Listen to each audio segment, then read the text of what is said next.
routed. Backup. Data. Operation. Phoenix. Initiated.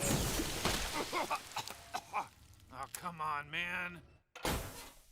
Whoa, are you okay? Yeah, sorry. I'm a Rick from another reality. I got uploaded to your clone vat. Hey, don't worry about it, man. I have a dozen. Shit, What the heck, Rick? So tell the truth, man. No shame. You're looking at your shrimp body like, what? Is it that obvious? I'm sorry. Yeah, my original body is more bipedal, ape descended. Really? Weird. Does your house look like a tree, or? No, it looks like this. It's like identical to this, actually. That is such a mindfuck. It's all good, man. I'm fine with it. Honestly, you're doing me a huge favor by being shrimp instead of fascists. What? God damn it, when did this shit become the default? Hello, Shadowcat here, and I want to have a little bit of a talk today about fascism. Which might have been obvious if you already saw the title or you already saw the intro. But regardless of that, I want to have a talk about this because I saw the clip that you just saw, and it kind of got me thinking. It's something I've been rolling around in my brain for a long time now. But the world as we know it is not normal. And I want to say, because a lot of people are going to agree with that, but I don't think a lot of people are necessarily going to agree on necessarily what normal would be. We live in a very, for the most part, free culture, especially in the West, less so in the East, considerably less so in the Middle East, but by and large, we have come a long way from the Roman times, where they went from being a very restrictive empire to becoming more of a republic and then instituting what would later become Western democracy. It's been a long time getting there, and we did a pretty good job of it. But I was watching Rick and Morty the other day, and when he said, when did this become the default, I thought about that. And I realized that, actually, it kind of is the default. But before I get to that, let's make sure that we're all on the same page. So, when I start these things and I want to talk about a particular subject, I generally try to start with a definition. Sometimes that works out better than others. In this case, it's one of those that does not work out well, because if you go and try to look up the definition of fascism, you will not find the same definition twice. So I have several of them pulled up here, and we're going to go through and we're going to look at them. So, from Wikipedia, and by the way, remember, if you're working on any kind of school papers or you're working on any kind of professional papers, Wikipedia is not a source. But this is not a school paper or a professional one, so I'm going to use it anyway. Besides, I have more. So according to Wikipedia, fascism is defined as a form of far-right, authoritarian, ultranationalism, characterized by dictatorial power, forcible suppression of opposition, and strong regimentation of society and the economy that rose to prominence in the early 20th century Europe. Now, one of the biggest problems I have with that definition right there, and you'll see it in others too, is it said it came to rise in early 20th century Europe as if it's gone away. It has not, but I'll get to that in a second. So that's the Wikipedia definition. What else do I have here? I have the Merriam-Webster definition. I love Merriam-Webster. I grew up with Merriam-Webster. So their definition is a political philosophy, movement, or regime, such as that of the fascisti, that exalts nation and often race above the individual, and that stands for a centralized autocratic government headed by a dictatorial leader, severe economic and social regimentation, and forcible suppression of opposition. So, very similar to the other one. This one, however, calls it a philosophy. Did Wikipedia call it a philosophy? No, it just said it is a form of ultranationalism. So one of them is an ultranationalism. Now we have a political philosophy. If I go to the next one, this is from dictionary.com. A governmental system, so now we had ultranationalism, a political philosophy, and now a government system, led by a dictator having complete power, forcibly suppressing opposition and criticism, regimenting all industry, commerce, etc., and emphasizing an aggressive nationalism and often racism. Okay, sounds good. And then, according to Britannica, which is more like Wikipedia in that it's not really a dictionary, but it does start with a definition. So it says, fascism, a political ideology and mass movement that dominated many parts of Central, Southern, and Eastern Europe between 1919 and 1945 that also had adherents in Western Europe, the United States, South Africa, Japan, Latin America, and the Middle East. Again, so this also says it's a political ideology, so that's basically philosophy. So we have two that kind of agree there. But, much like the Wikipedia entry, from 1919 to 1945, again implying that fascism somehow stopped? Okay. And also, all of them do say the same thing. So, many of them say economic and social regimentation. Some of them will even talk about, other things. What does this one say? Regimentation of society and economy, things like that. So that's true, okay. But do we not also get that in socialism? We do get that in socialism. In socialism, people are given based upon what they're deemed to need, and society is structured by needs. Those that need very little, those towards the top are given very little. Those who have nothing at the bottom are supposed to receive more. So it is stratification of your society based on needs and haves. Okay. Also, almost all of them talk about a dictatorial power or an autocracy. And that's true. But do we not also have dictatorial power in, say, monarchies or empires? So you can see where there's a lot of gray area when it comes to trying to define fascism. As far as controlling the economic system and regimenting it. Well, don't we also have that in communism? After all, in communism, it is the people who control the means of production, and of course you have a government by the people, so that means that the government controls the means of production, and so your economy is now structured, ordered, and regimented.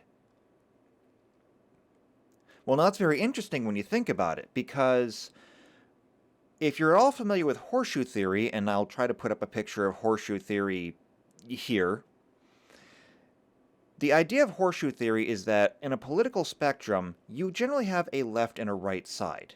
You can call it whatever you want. In the United States, we have a left and a right. In Canada, I believe you have the liberals and conservatives. Britain, I think it's Labour and Tory?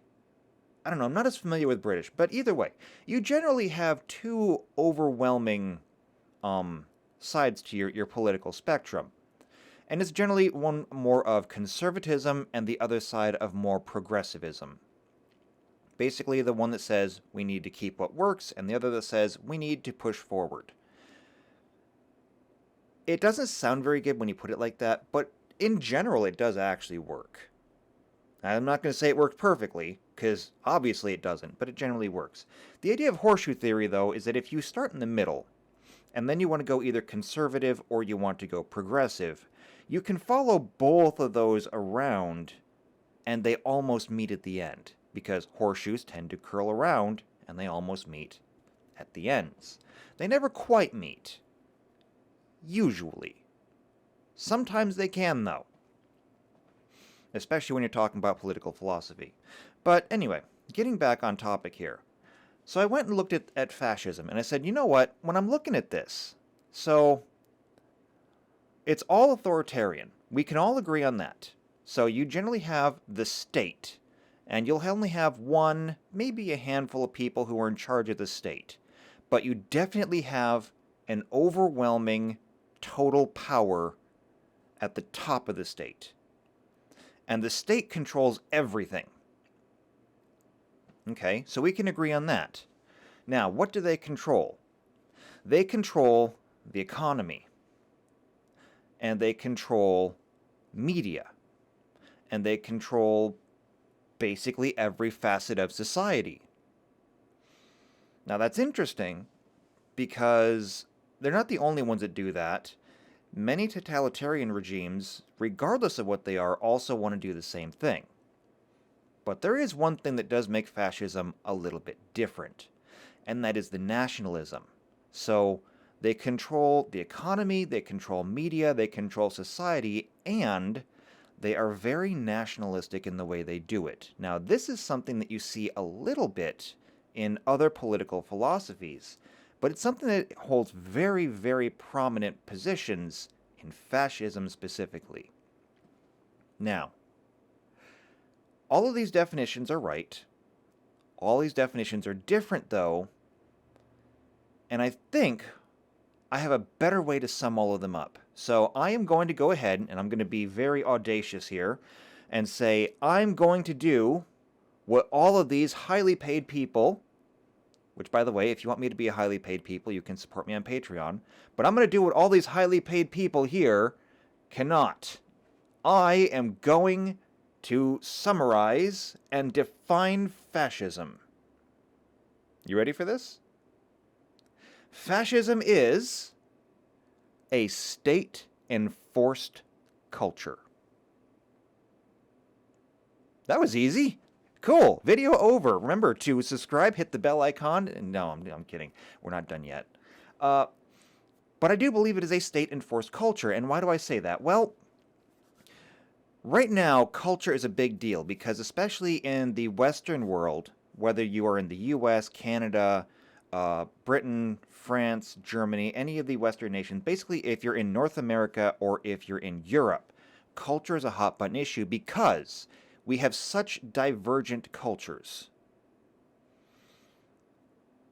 And I think that if we want to really get down to brass tacks here, why don't we, and you know what, I'm not even prepared for this. So hold on, we're gonna do a little thing here with my loud clickety-clackety keyboard. We're gonna go and we're gonna type in culture definition. So how do we define culture? Let's see. The arts and other manifestations of human and intellectual achievement regarded collectively? No, that's not it. Here we go. Number 2. The customs, arts, social institutions, and achievements of a particular nation, people, or other group. Right there. That's a good one. So, customs, social institutions of a particular nation or people. And so, what did we have in fascism? We had control over economic and social institutions, and it was ultra-nationalistic. That's 3 of the things right there in culture. So, we can go ahead and we can call fascism a state-imposed culture. And what do they do if you do not fit into that group? Oh, well, we punish you. We either re-educate you and force you to become part of our culture, or we remove you. And we can easily show how this was done because we have a fantastic fascist example that was Nazi Germany. Nazi Germany was not just a nation, it was not just a political ideology, it was a culture. It wasn't just a party, it was a culture. They controlled media, they controlled institutions, they had a way in which you were supposed to live and think. They had traditions, they had celebrations, they had holidays, they had beliefs, they had practically their own religion. They were a culture. They were a small culture that rose to prominence, and once it had done so, it pushed out every single other culture. This is the importance of culture and why you're hearing many people say that, politics is downstream from culture. Because if you don't have this ground swelling you're never going to get the politics to enforce it. So I wanted to do that, and I wanted to define that because we hear the word fascist thrown around a lot, and we have for a long time now. Particularly whenever we're dealing with, say, politics and the passage of laws. Because I haven't been politically active my entire life, but I do remember when George Bush Jr. was in office. And a lot of people, especially after 9/11, with the signage of the Patriot Act and the subsequent invasions of both Iraq and Afghanistan, wanted to call him a fascist for simply imposing these things upon the people.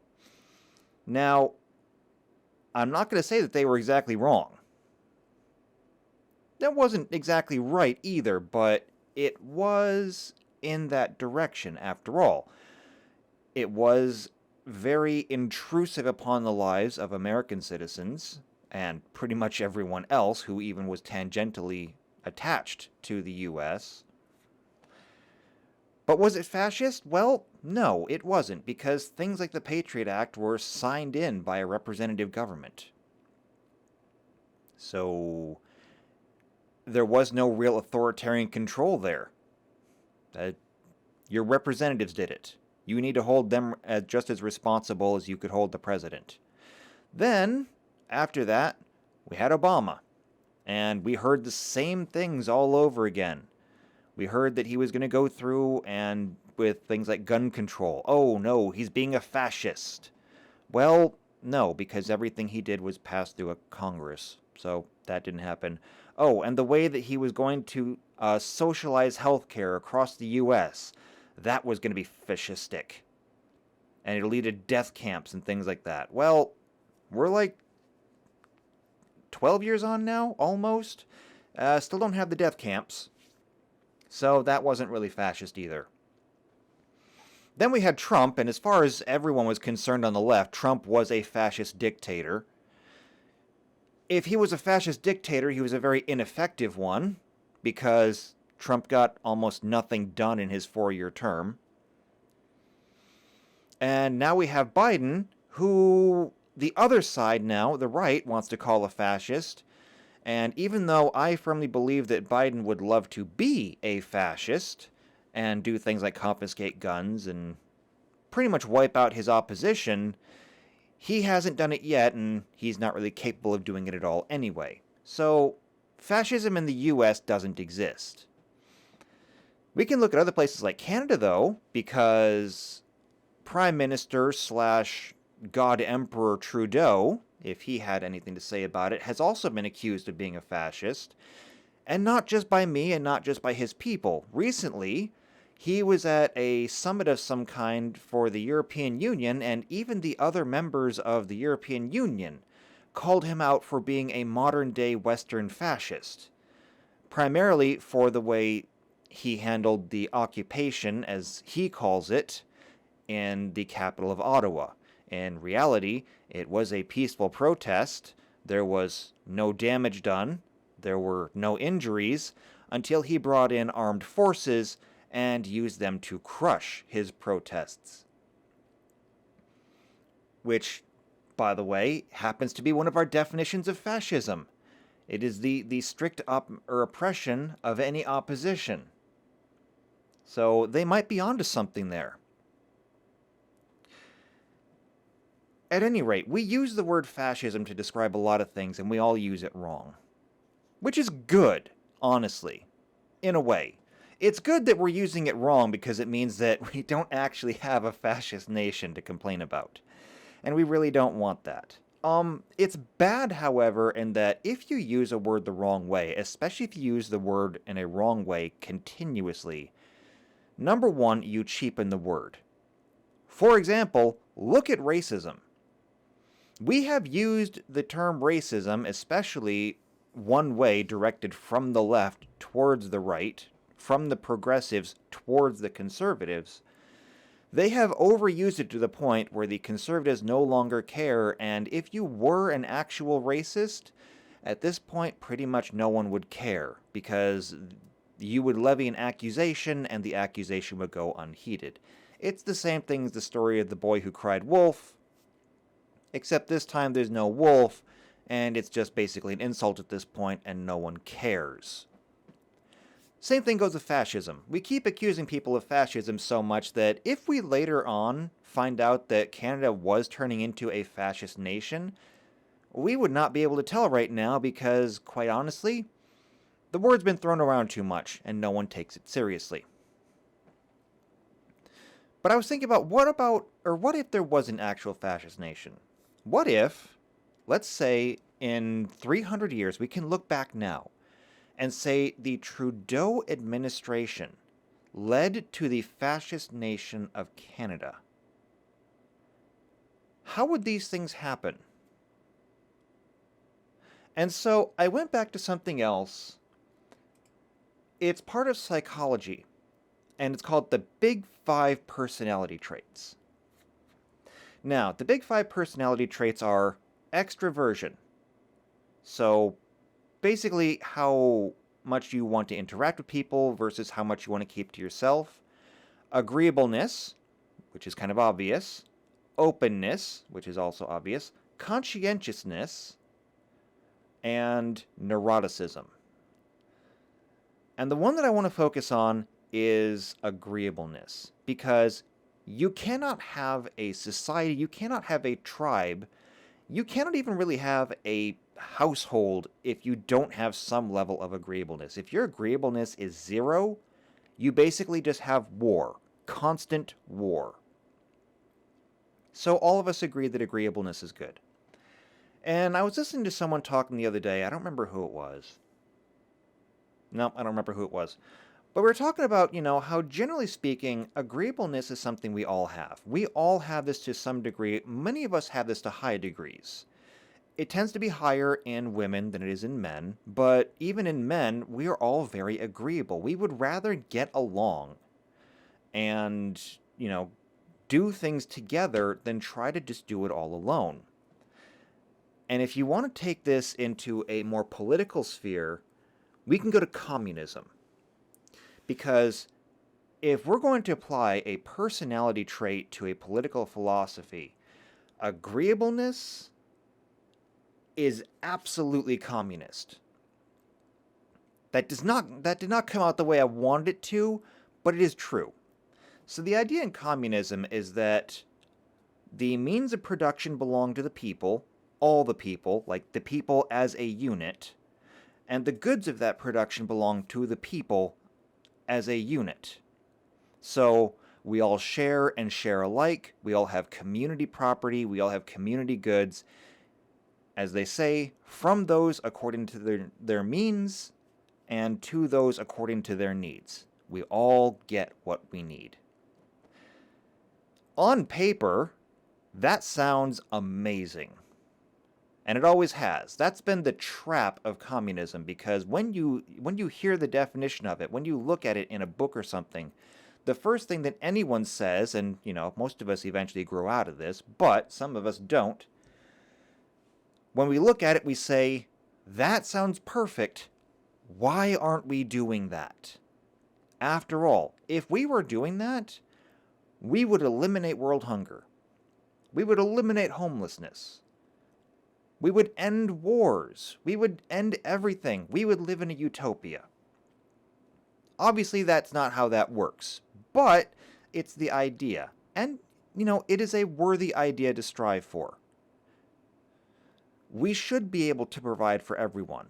This idea, however, that we can dictate to those what they need, yeah, that's where it kind of falls apart. And let me tell you why it falls apart. Agreeableness. Let's say that you have a group of people, and they all have very, very high agreeableness. So anytime something comes up, we'll discuss it, and in general, like almost all the time, 99% of the time, we all agree that this is a good idea. Great. So we have a well-functioning, cohesive community here. Now, I'm going to introduce one person, okay?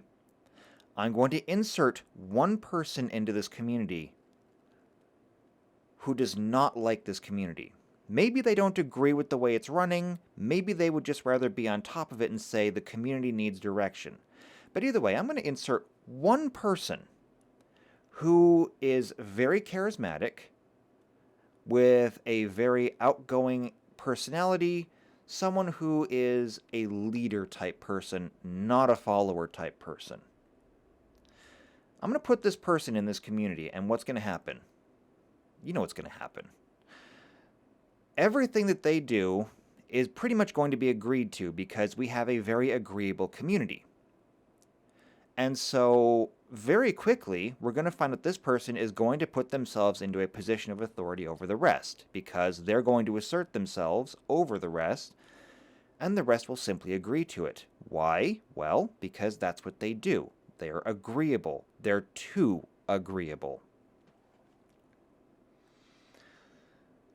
What happens after that? Well, now that we have this group of people who's backing everything the one leader does, the one leader can then guide the direction of it. The one leader can say, well, we have a group here, and we need to have some rules. So we're going to institute some rules. We agree to this, we're good. Now, what happens if we try to insert another person? Maybe this person doesn't quite agree with what the leader's doing, or maybe somebody inside this community decides that they don't agree with the way things are going. Well, now we can say that we have our group culture over here, and we have one dissonant. Well, then we can say, fine, the easiest way to deal with this is simply to expel the dissident. And why not? After all, it is the easiest way to do it. We get rid of our dissident, and we go back to being a cohesive society. Well, now we have stumbled into fascism. It's a very soft fascism at this point, but it is fascism nonetheless, because we have decided that we have a culture, a single culture, and we have decided that we are going to enforce that culture, and we are going to oppress anyone who does not agree with it. And this is how a fascist nation comes into being, and how it operates. And we saw that in, again, I'm going to go back to Nazi Germany because it is the perfect example. If you were not German, you were out. And hell, for that matter, even if you were German, if you were not Aryan, you were out. And if you were neither, you were in.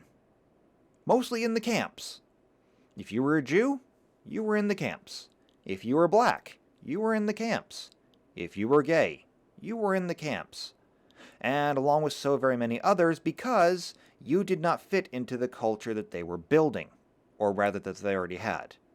If you had a business, you had to operate your business as they told you to. That generally meant that you could not do business with these other people. You had to only do business within your culture. The media was completely taken over. At that time, it was pretty much just radio broadcast. But they also had postal service, and the postal service was only allowed to deliver approved mail. Publication could only be approved publications. They controlled all of that. And as you can well know now, a big part of culture is the media. After all, the media is where the ideas of the culture are spread. After all, you're listening to me on the media. I have ideas. I'm spreading them to you. If we actually lived under a fascist regime, I would not be doing this. I would be in a camp somewhere. And if you want proof of that, well, look at places like China. Yeah, communist China. It's not actually as communist as you think it might be. Might have been at one time, but it was about as communist as the USSR. Which also wasn't very communist, but they like to call themselves that. Anyway, getting back to my original point. So, you have this culture that is being enforced from on high, and now that they have that power, they have that authority, and they have a group of people that is willing to enforce it, and they don't even need a lot of people. After all, the Nazi Party in Germany wasn't exactly huge, but they had a lot of enforcement. They had the military and they had the police, of course, because they obey the government. And then they had the Gestapo, which was their own personal police force. They had the SS, I forget what the SS stands for. Not Secret Service.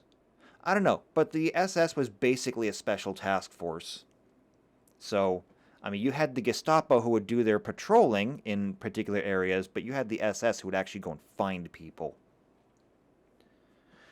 So you had all of those things, and that was their cultural enforcement. And with the little bit of cultural enforcement they had through these groups, they were able to basically suppress the rest of the population. Now, I want to say that because now we have a definition and we have an example, okay? And those are important because now it's something that you can understand, you can picture. You have a tool that you can now apply to other circumstances. I want to go back to China for a minute because we call it Communist China. Their main political party is the CCP, the Communist China Party, or China's Communist Party? I don't know. It's got two C's. You can probably put them whichever way you want. However, if we go back to what communism was, what was communism? Oh, that's right. It was the people who owned the means of production and the goods of production. Do they have that in China? No. No, they do not. China is a state-enforced culture. They control the economy. They control the media. And if you differ from the main Chinese culture, they will hunt you down and black bag you in the middle of the night. And if you don't believe that, read some of the horror stories that come from people that have escaped China. Yeah, they had to escape China. By the way, where else do people have to escape from? Oh, that's right. After World War II, when Germany was split in two because half of it was Soviet and the other half was, not Soviet. It was basically just Germany. You had East Germany and West Germany. They had the Berlin Wall. And what did they do at the Berlin Wall? Did they shoot the people trying to get in? Nope. They shot the people trying to get out. State-enforced culture. You either comply or you die. Got it in China too. It's just they don't have a wall.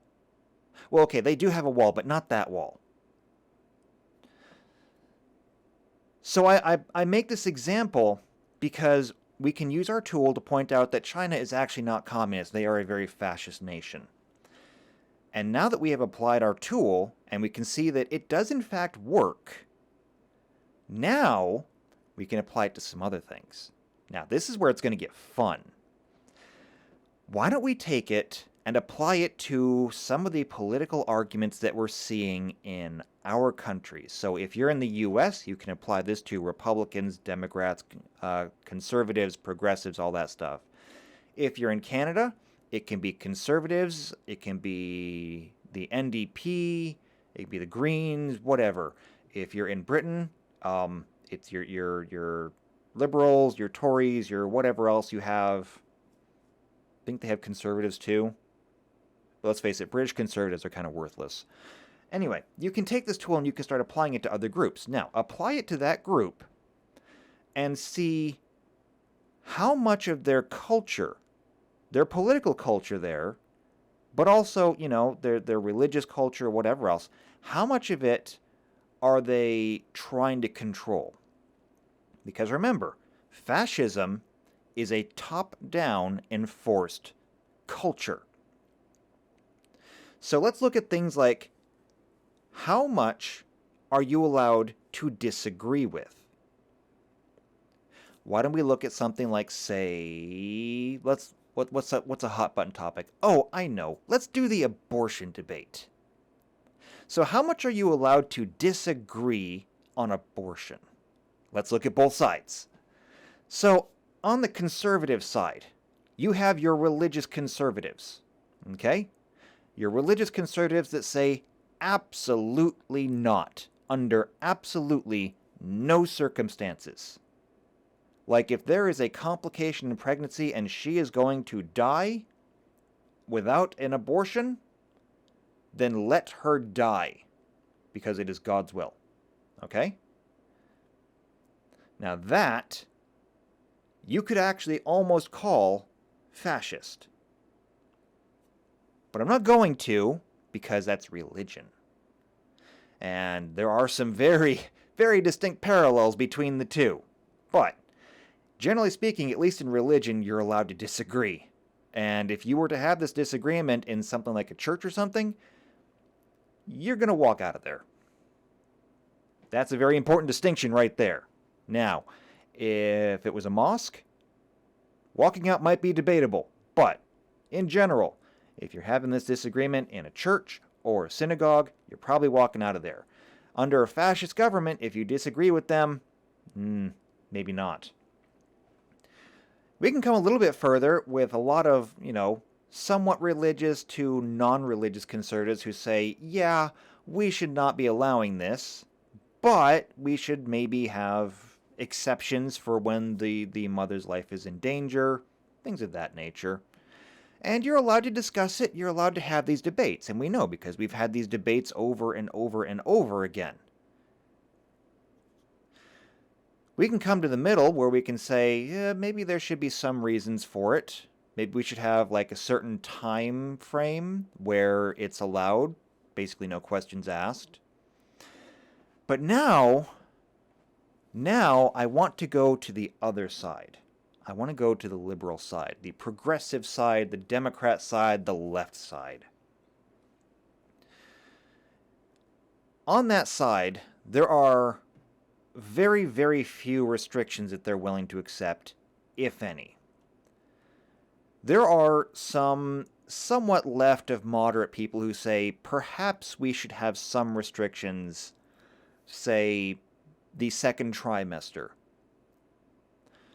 But those people are regarded as generally being more middle of the road, somewhat moderate, if at all progressive. When you get to the left side, at least in US politics, generally speaking, there is only one acceptable ideology. Abortion is a woman's right. Abortion should be available at any given time. And most importantly here, any disagreement on the subject is a symptom of sexism, misogyny, and bigotry. And that's the important part. We can have the debate on what we want in general, but not on the left.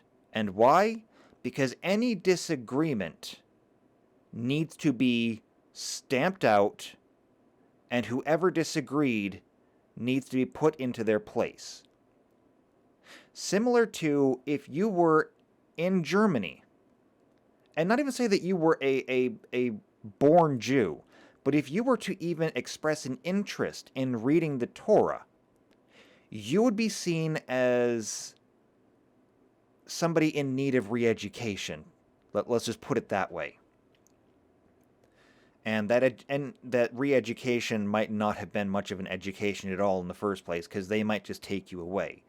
We see the same thing on the left nowadays, whereas you disagree, and now you are immediately an other. And you will remain an other until you either come back to the common culture by your own volition, you're made to come back through coercion or force, or you are violently expelled. Because there can be no dissension, there can be no contradiction. And we can see this in multiple other places. Abortion was the easy one, but let's take something else that's in the US. Let's take gun control. Now, we have had gun control debates going back for decades now, and we have had them in varying levels. But on the left, there is no discussion. When the left discusses gun control, they say, people do not need to have guns because guns kill people. And if you disagree with them, they regard you as a monster. They regard you as someone who is supporting murder. That's all there is to it. They don't care about the discussion, all they care about is compliance. You must be one with the culture.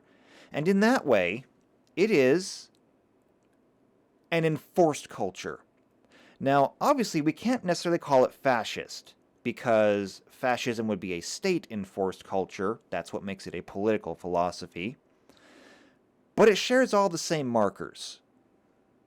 And in doing so, we can't call it fascist, but we can give it the adjective fascistic, because it absolutely is.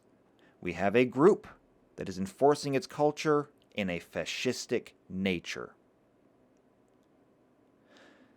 And that was pretty much the whole of the video that I wanted to get to, because whether we're looking at things like abortion or gun control, whether we look at subjects of immigration, economic theory, whatever, we can see that there is, and it's not necessarily by two-party systems in many countries, but we still have a roughly conservative side and progressive side. On one side, you are not allowed to disagree anymore. That option no longer exists. And why?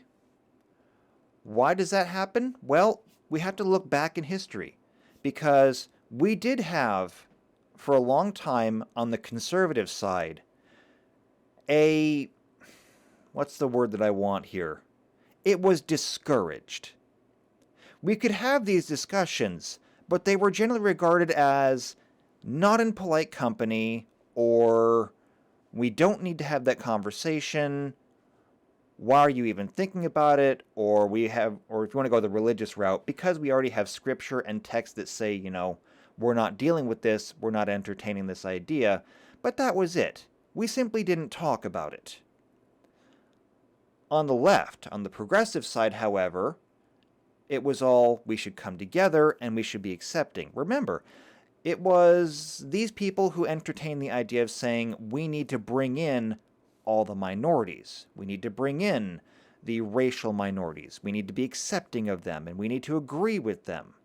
We need to agree with what they've experienced. We need to agree with their stories. We need to bring in the sexual minorities. We need to bring in the gays and the lesbians and all of them. And we need to not contradict them. We need to not try to dictate to them. We need to listen. We need to believe. I'm sure you've heard those two words before. And we need to support. Okay? So listen, believe, support. If you notice, these are all very agreeable traits that make a good common community until what happens? Until you get one person who comes in, or one group, or whatever it is, that decides that they are going to take control and they are going to enforce this culture by whatever means they can. And in this case, it basically means that you either expel, excommunicate, or in some cases, you just violently attack whoever disagrees. And what have we seen from the progressive left across the Western democracy nations? It has been a rise in violence from these progressive lefts. It's been groups like Antifa who come out and protests. And they try to shut them down. It's been going to universities where they say we must shut down what we define as hate. Anything that goes against their culture or their cultural group must be destroyed, oppressed, suppressed, and otherwise done away with. This is fascism. By the many definitions that I gave you, by the definition I came up with myself, and just by common sense. So I hope that you can use this now as a tool, as a lens, to view the rest of your life and the world around you. And I do mean that. Use it. Look around you. Use this lens to observe everything around you and say, what parts of my environment are cultural? And what parts of those cultures am I not allowed to disagree with? That's important. Before I end, however, I do want to make somewhat of a caveat. Because I spent this entire video so far talking about essentially how fascism is a bad thing. And without a doubt, it is. But there is something else that I need to cover. And it is very, very important. See, any of these things become what they are because we have a very agreeable population until one person comes in and essentially is able to take it over. That right there is the Achilles heel of every fascist regime in history.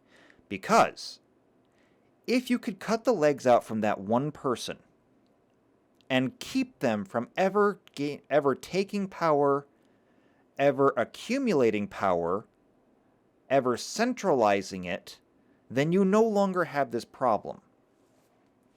And we can do that. This is something that we can all do every single day. However, in order to prevent the fascist, you need to become the fascist. It's a paradox, I know. But hold on, because I have a fantastic example of this, and I'm going to make it very clear. In most of our Western nations, we enjoy the freedom of speech. Now, this varies from nation to nation, especially in modern days where we have things like hate speech laws and all that. But by and large, in general, we all have the freedom of speech, and this is wonderful. The problem comes in when we say we are going to allow freedom of speech. We are going to allow all speech, and this is generally a good thing. Myself personally, I love the freedom of speech. And I am what you would call a freedom of speech extremist. I am willing to allow all speech. I'm willing to allow insulting speech. I'm willing to allow sexist speech, racist speech, all of it. Because as they say, sunlight is the best disinfectant, and if somebody wants to come and spout off a whole bunch of racial nonsense, that's great. Let them do it. Then you know not to associate with that person.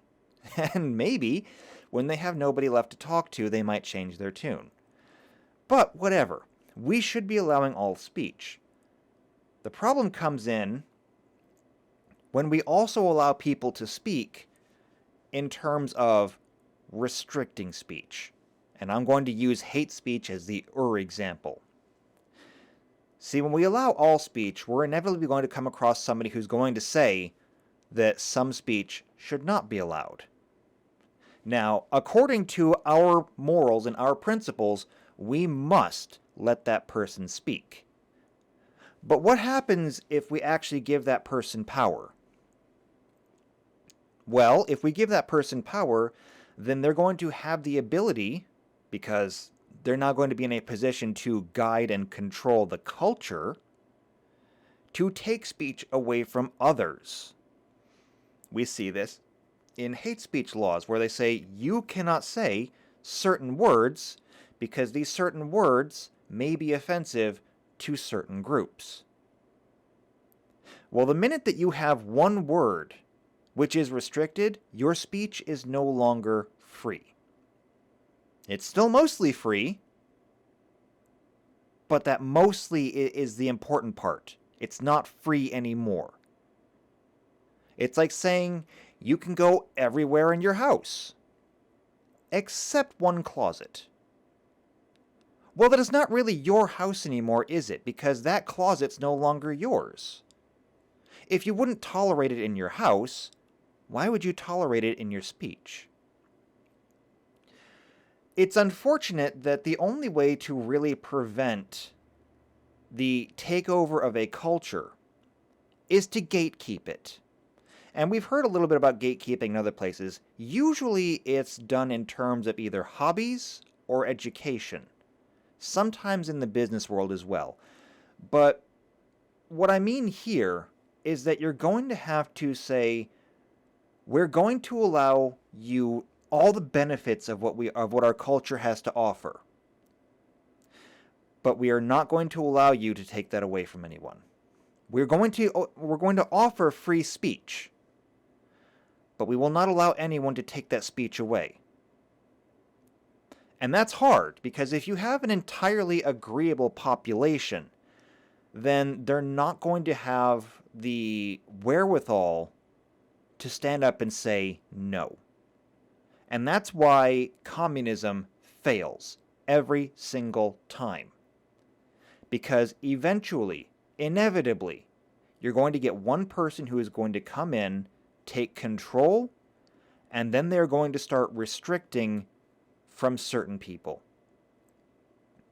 In terms of communism, as we've classically seen it across the world over and over again, they seize control of the means of production and the goods of production, but instead of giving to each according to their needs, they give to each according to what they deem the needs are. And that's where it falls apart. The same thing comes with the freedom of speech. Once we gave someone the ability to restrict it, they said, these words are no longer allowed to be used. And there you go. You're done. Now that they have their foot in the door, they could technically go through and restrict whatever they wanted to. And undoing that is extremely hard. There is only really two ways that a fascist regime falls.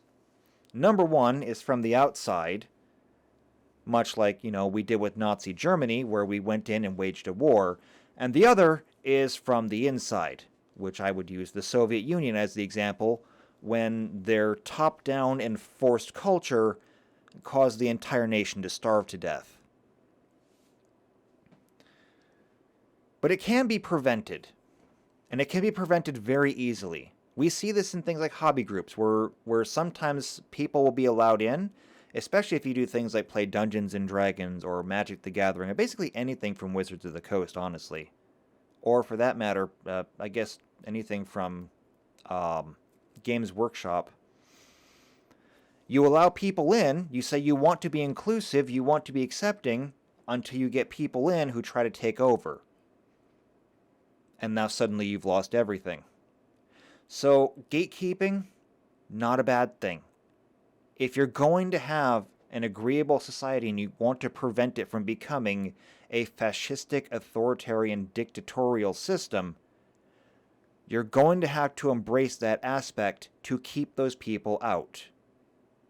It's paradoxical, but much as I've mentioned in other videos about things like self-defense and violence, sometimes you have to use violence to stop violence. And that means that sometimes, to stop a fascist, you're going to have to adopt the fascist. The real test comes in that once you have adopted that power, to let it go. And most people have a really hard time letting go of power. That's a fault of humanity as a whole. It's what we need to rise above and be better than. It has happened in history. We have people like the Dalai Lama who command enormous social and political power. And they use it responsibly. In the US, we had George Washington, a man who was offered a kingdom of his own and walked away. And we even have people from ancient Rome who would be made emperor during times of crisis and then walked away after the crisis was over. This is what we should aspire to, both to protect our culture from those who would take it over and use it against us, and just to show that we are a humble people. Remember that being humble is not a bad thing, and it's not a weak thing. As the proverb goes, it is better to be a warrior in a garden than a garden in a war. You must be strong enough with the conviction to protect what's yours, and humble enough not to try and control it.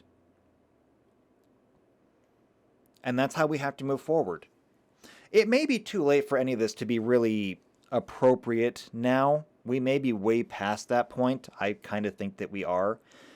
But in order for us to move forward and deal with the fallout from our failures, we at least have to know what we're dealing with. And so that's what I wanted to approach here. So you now have a tool you can use. Use it to examine your life. You now know what to look for. And if you have a culture or a hobby or whatever it is close to you that you hold precious, you now know what you need to do to protect it and prevent this from ever happening. So, something to think on, something to meditate on. If you enjoyed this at all, then make sure to come back and I will have another one whenever I feel inspired to make another one. I originally wanted to do one of these every weekend, but that's not quite working out. But I'm going to do more of them. So if you want to be here for that, make sure to subscribe. Make sure to hit the bell icons here for every video. If you know somebody else who could really use this kind of education, and I'm going to go ahead and call it education, I'm going to be that audacious, share this video with them. Listen to it together with them. You know, make sure they sit and listen through the whole thing. Then come back, leave a like, leave a comment down below, and I'll see you next time. And until then, take care.